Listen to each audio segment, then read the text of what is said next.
Jesus says to his disciples, "Whoever wishes to come after me must deny himself and take up his cross and follow me." We just celebrated the Transfiguration, and for those disciples, apostles who were with him, they understood Moses and Elijah speaking with him, the law and the prophets, the fulfillment in Jesus, being in their presence. And as Jesus comes down and he continues to teach, he is much more direct in his going up towards Jerusalem. And he tells, without pulling any punches, "Whoever wishes to come after me must deny himself and take up his cross and follow me."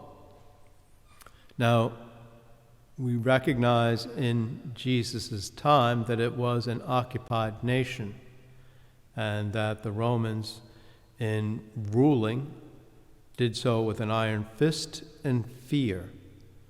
And part of that intimidation was the use very publicly of humiliation and outward cruelty and torture.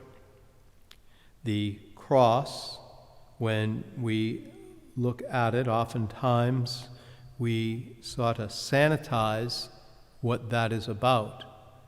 And yet it was meant to instill fear and trepidation in all who seen it and all those who thought about it. And Jesus is yet using this imagery to let us know that we must not be afraid, that as we walk with him, that even humiliation, intimidation does not stand. Rather, that we willingly accept being his disciples may cause a large, terrible cost. That we could be humiliated, that we could be put down, that we would suffer. And Jesus wants it clear that he's not asking a little, he's asking a lot. And yet that grace is there. In our world today,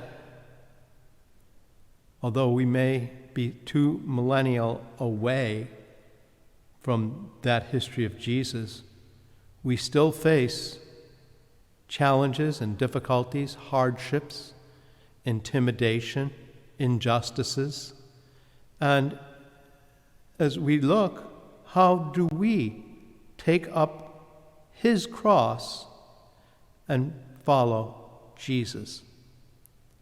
We seek justice even when it is difficult. We recognize that we are being called into action.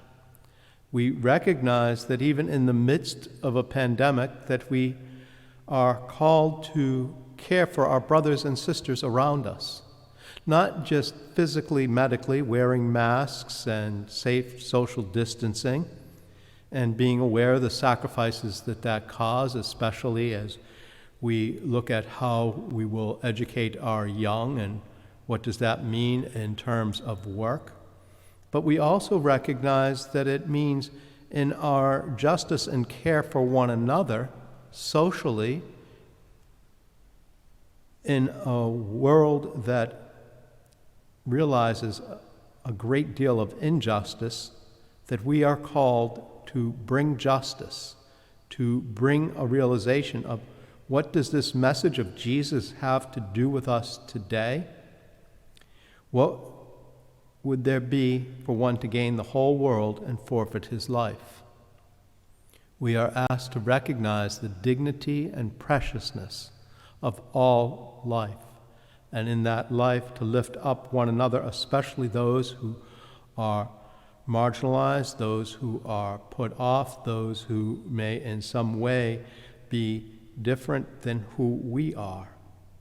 We're asked by Jesus to realize that ultimately we are called in humility, a humility that he shows us so dramatically, a humility that God becomes one of us, and in that love and in that care asks us to not be afraid of the cross, but in taking up that cross to deny ourselves and realize how do we lift up the other. May we truly seek to see one another in the light of Jesus, in the light of the cross, and in that goodness and in that love continue to work to make our world more acceptable, looking for the kingdom of Jesus in its midst.